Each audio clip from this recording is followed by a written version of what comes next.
Hi guys, welcome to our Friday's drinks chat. I'm here at Rising Ground and I'm joined with Hugo and Sean, who are the owners of Rising Ground. They are Rising Ground. So today's chat is all about coffee and barista skills. As you guys probably know by now, if you want to know anything about this kind of course that we can put on for you, then please visit the type form in our bio or send us a message and we will do our best to create a course around your needs. So I'm going to stop rambling on. I'm going to pass over to these guys and find out a little bit about Rising Ground and their journey through the industry. So we'll start with you, Hugo. Let's start with your journey through the industry. Let's not talk about Rising Ground quite yet. We'll get to that in a sec, but what is your journey through the industry? Did A-levels, didn't know what I was supposed to be doing in life. I just didn't have a clue and spotted a course in Portsmouth, which is good for windsurfing. And the course was 70% female, and that was very attractive. And it was a hotel and catering management course, so I went to Portsmouth with no real clue to do hotel and catering management. Wasn't really fit to do anything else. Got out of it and had a great time, got a lousy degree, windsurfed lots.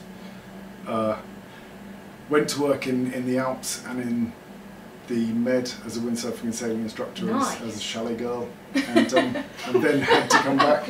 Basically burnt myself out after 3 years and had to come back and moved around the place a bit, running restaurants and pubs and things like that, and came down to Cornwall in 2000 to run the beach hut at Watergate Bay when it was cool. If anyone, I don't know if people remember the beach hut, but it used to be this epic single-story shed on a beach, cold, windy, and we made a bit of a stir down there, and I stuck around there for a while, and then in 2005 got made redundant to make way for 15, the Jamie Oliver thing, and this came on the market the very day that I was made redundant. It was a sign. And to be honest, I was sick of working for other people, so it was kind of obvious move to do our own thing. So yeah, did our own thing. Okay. And 14 years later, I'm still here. Nice. Is it 14 this week? Yeah, 14 this week. Oh, congratulations. Yeah, I kept it very quiet because it's, terrifying a long time. But it all worked out. You've had it for 14 years and it's doing so well. Which is a rare thing. Okay. In this industry. Most, I mean, this is it's kind of a downer, but most businesses like this fail within 2 years.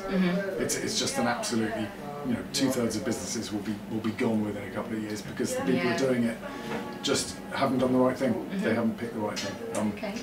I was lucky because I've got a degree in it and I've spent my life working in it. I kind of knew more of what I was doing. And I'm also obsessed about things like cheese and coffee and beer. I used to be obsessed about beer. Not anymore? Can't drink it. Oh. I can. Can you tell? Well. So let's move on to you. Let's talk about your journey in the industry and how you kind of hopped on board Rising Ground. Is that the right term, hopped on board? I think so. Because I read your kind of like bio on the website and it said how you were just like chilling around the shop. Basically, I hung around here for a long time. Right. So when I moved to Cornwall, I went to a few places and the coffee was really shocking. And then I found here, and then I just hung around basicly. Until you got offered the job. I did the kind of thing, where you sit there on a laptop pretending to do work. Workspace. With my man bun. But I think originally we were talking about doing cold brew. Well, you were desperate to do something in coffee. And cold brew at the time was very trendy. Basically, I had a beard. I had some arm tattoos. I had a man bun, so I kind of felt like what you needed to do. I needed something in coffee to kind of make it right. So that was kind of your first experience of hospitality? No, still I've forgotten. I did run a pub for 5 years. But I was like deputy manager in a pub for 5 years. And I had a B&B for 5 years. So actually, So you in between that, I was broadcast operations. Oh, a big jump, like a very different kind of industry. Gives it interesting though. So let's talk about Rising Ground. What do you guys offer? What is your main offering? It's probably obvious, but because you guys are more than just coffee here. I can see wine and food and. So there's an interesting setup is that Relish, which is is basically the entire property, is me. I'm a sole trader. Sean would nag me about doing coffee stuff, and it just came about that there were enough delis opening in town and nearby that this couldn't justify its space. The deli couldn't justify having the whole room, and we eventually settled on roasting, and the logical thing was to start a business that we could both be in. Yeah. And I basically let him, I let it as a business. I thought you referred to me as it then. I let it stay in my shop. I let this thing come along for the ride. Wow. So basically, this is a limited company. Yeah. And it's nestled within the property, because I always wanted to have control of coffee all the way through from roasting. So we actually buy the green coffee. Yeah. We blend it ourselves. We roast profile it ourselves and stuff. And I always wanted to get a discount on cheese. Yeah. So it's like the perfect pairing. Being next to a deli is really handy. Yeah. Next step is a cheesery. Oh, nice. Or beer. Beery. Yeah. Something like that. But yes. So the people watching now won't be able to see. This is a coffee roaster? Is that the right term? Yeah. I don't want to get my terminology wrong because I'm a novice, but. I will obviously insert a clip once we edit this final video of this insane coffee roaster. It's pretty cool, isn't it? Talk to us a little bit about it. When did you get it? And just explain it. 4 years ago? 4 years ago. Yeah. Someone very kindly delivered it in the middle of the courtyard. It's about half a ton. Oh. I had a call from Hugo just saying, it's here. It's here. How do we get it inside? Yeah. So, actually, luckily, the guys from Padstow Brewery, one of them turned up with one of those little hydraulic lift things and helped us get it in here. Yeah. But yeah. So this is kind of like your selling point, because you do everything from the very start. Obviously, like you said, you get coffee beans in, but then the rest is up to you. Yeah. Everything apart from growing. Yeah, it's incredible. So I will insert a clip into the video so you guys can see it. Let's talk a little bit about the dreaded coronavirus. I know it's the word that everyone's just sick of now, but obviously for the industry things have been really, really difficult. How has it been for you guys? Have you seen a lot of change?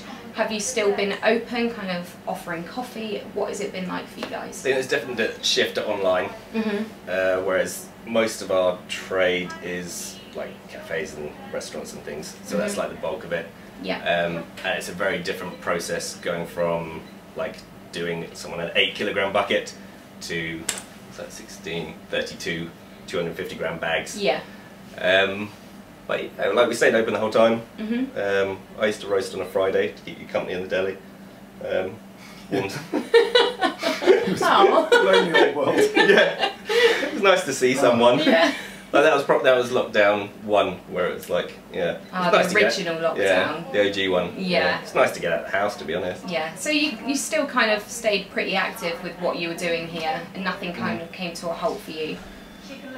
No, well, it was just the wholesales. All of our cafe customers, restaurant customers, obviously just stopped. Yeah.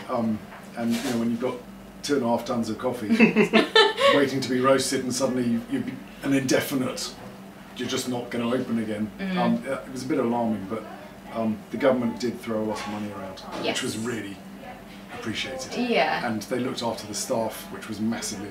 That was a big burden to have 6 or 7 members of staff. That you were just going to have to go, sorry, that's it. Yeah. This business is going to implode in about 2 weeks because there's no money coming in. Yeah. But the government threw some money around. That solved the issues. Yeah. And it meant that our customers are still there. So yeah, as soon as we opened back up again, and in fact, it went insane. It went mad. Yeah. Second. The summer was brilliant, weather-wise, customer-wise. Yeah. We got 2 big customers on Polzeath Beach who were just battered all summer. So yeah, it was brilliant. Thank God for that. Yes, it was a bit of a lifesaver. But then of course, second lockdown, same problem. Everything crashes to a halt. Yeah. And we've got customers now who aren't going to open again until spring, until Easter, because there's just it's all about planning. It's just a big planning time, really. Sadly, we sit on the coffee and get going again when it gets going. Yeah, fair enough. Let's talk a little bit about barista skills now, and kind of maybe your top tips. So, someone did mistake me once for the champion. Yeah. They came in and they thought I was the champion. We need to talk about that. We need to talk about that. You missed that one out, but I think it's so important that we mention it, especially if we collaborate on making a course together. Yeah. You are a barista champion. Yeah. Tell us about it. How many times did you win? Just once. Just once, and then you in the world? Came 10th. Yeah. 10th in the world. It's not bad. Pretty Long time ago though.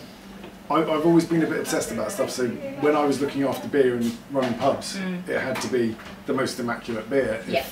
I ran a pizza restaurant in Cheltenham for a few years, had to be awesome pizzas. Like it was perfectionist. just, yeah, you just look at something and go, I can make that better, I can make that better. Yeah. And before I opened this, it was going to be a coffee shop, so I was like, I need to be good at coffee. Yeah. And the new style of coffee that we now understand as sort of third wave and specialty grade, that was only just happening.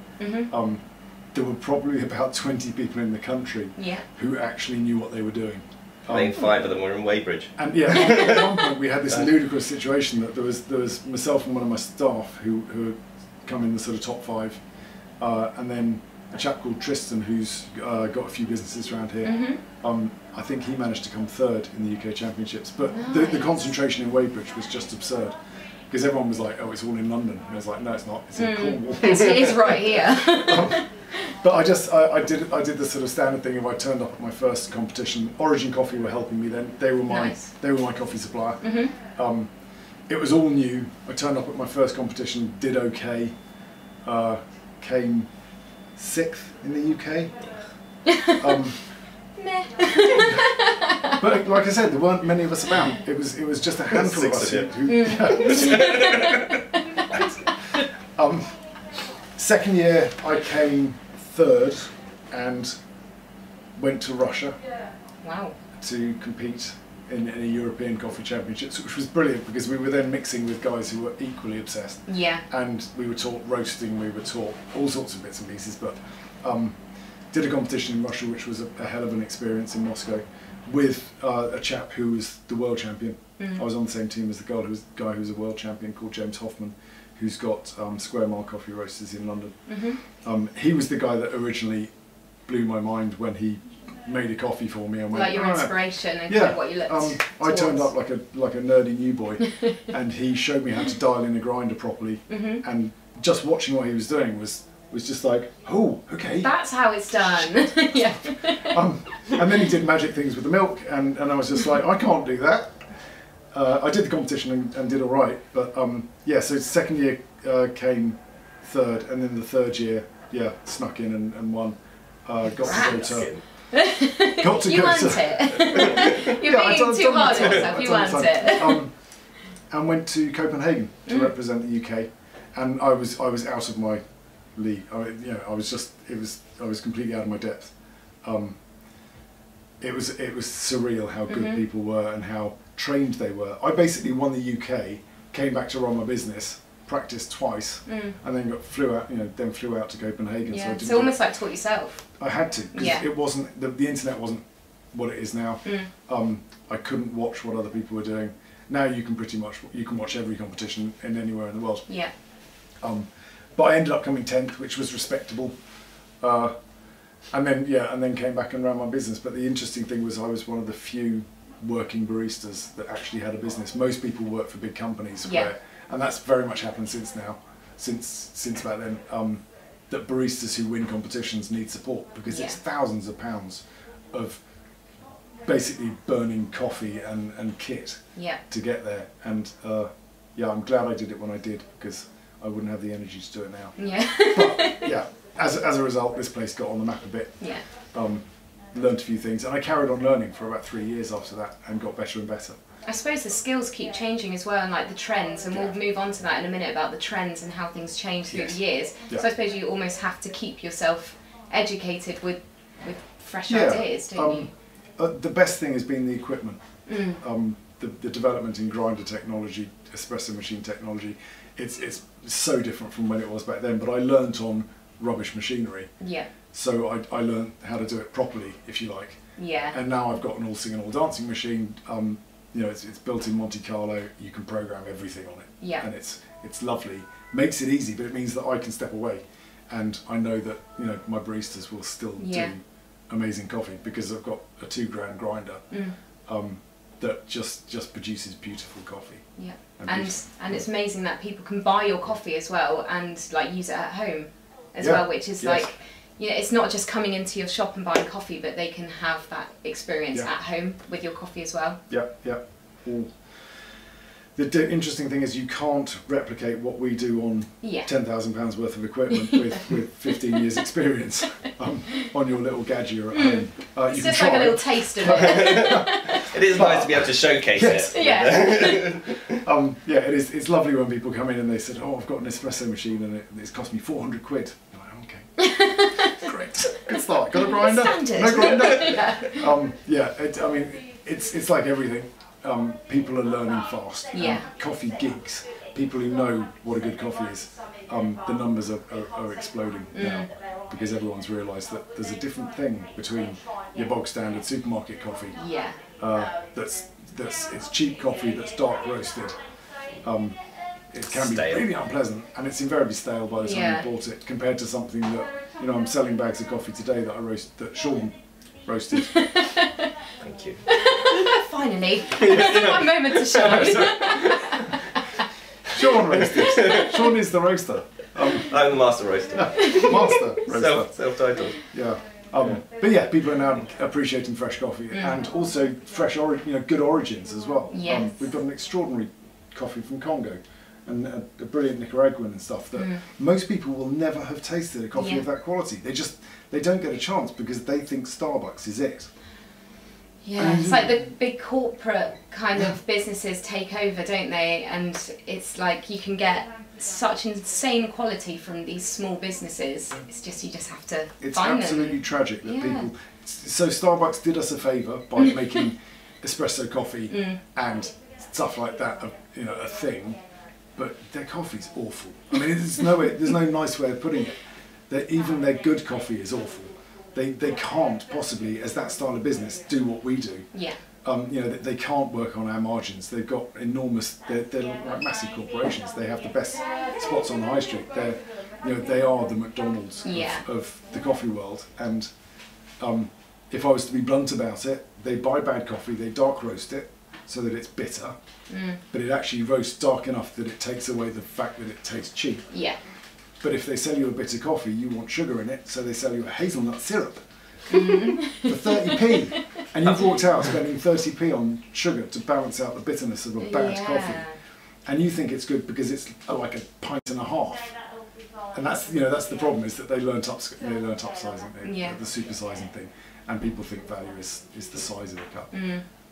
You used to have little signs on the sugar sachets. What did they say? Or do I not want to know?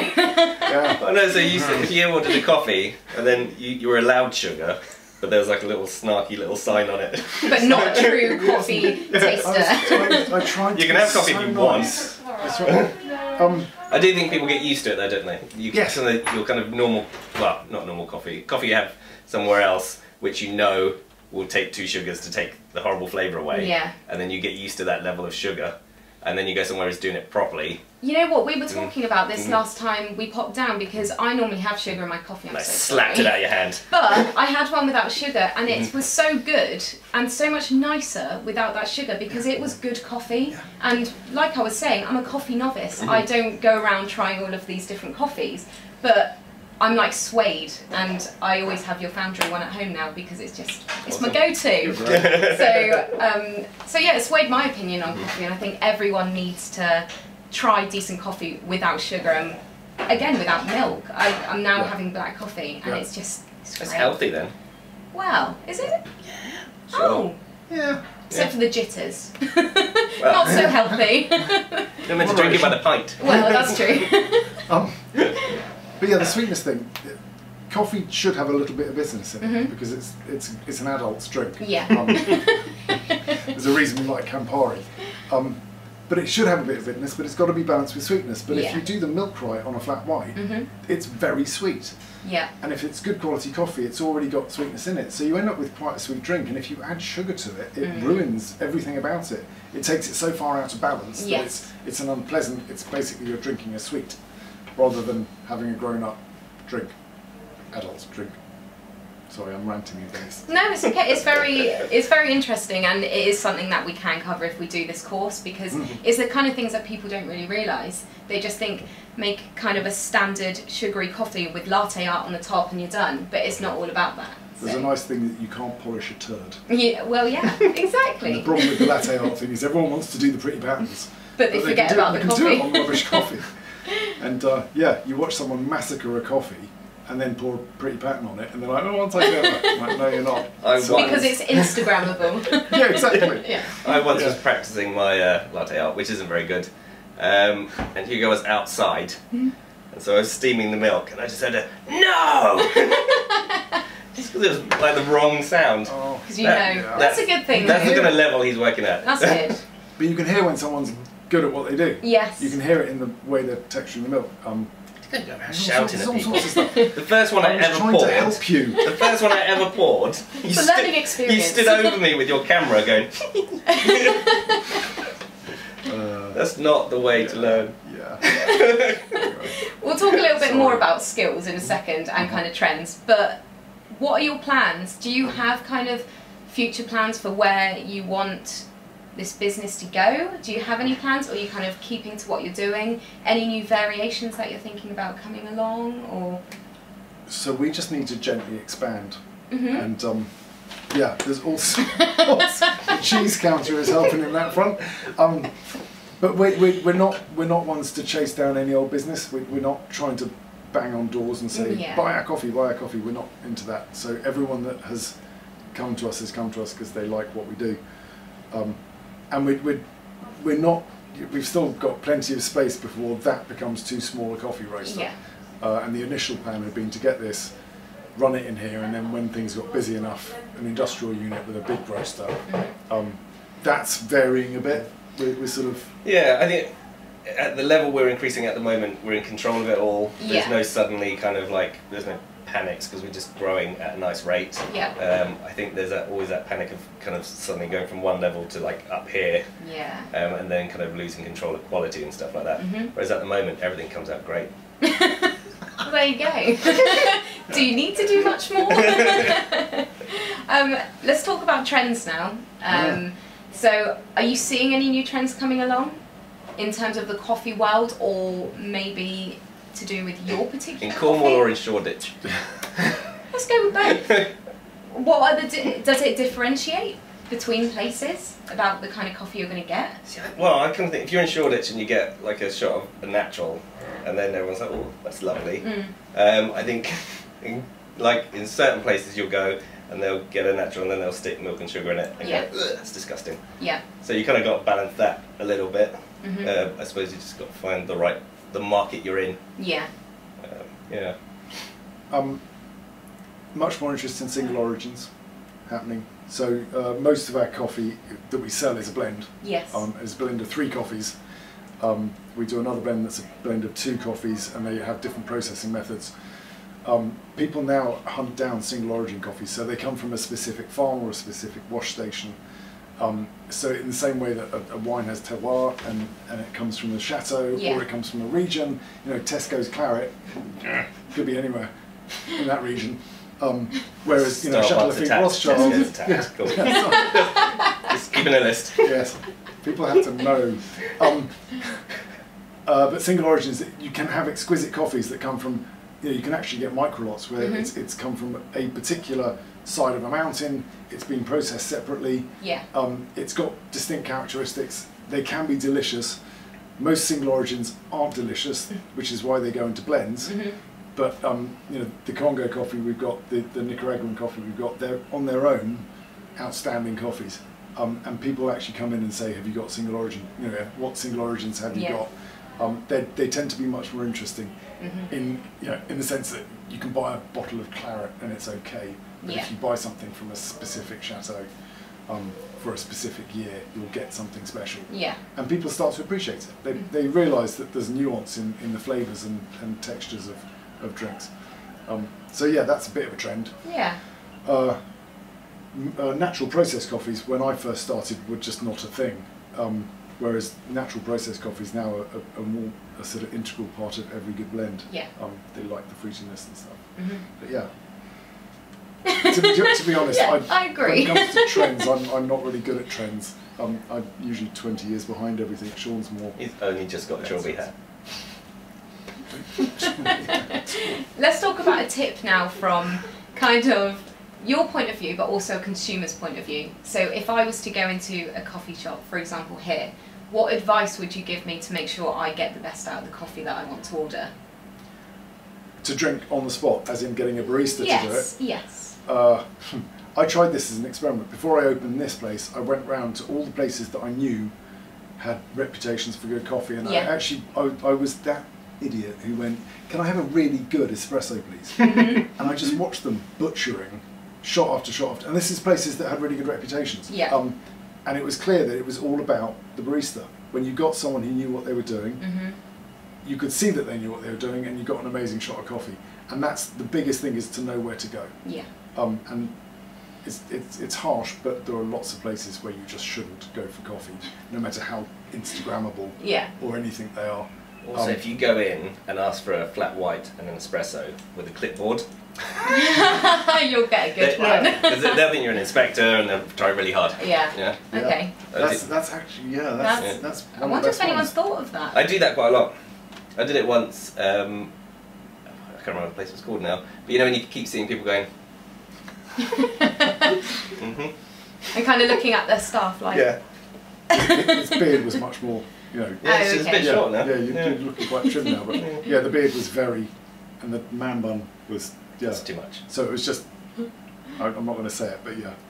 Thanks. Okay, what about a tip now from your perspective? So if you're making a decent coffee, for anyone watching, I mean, they probably won't have the kind of equipment or maybe skills that you do, but what kind of top tip each would you give them? You've got to weigh and time everything. Okay.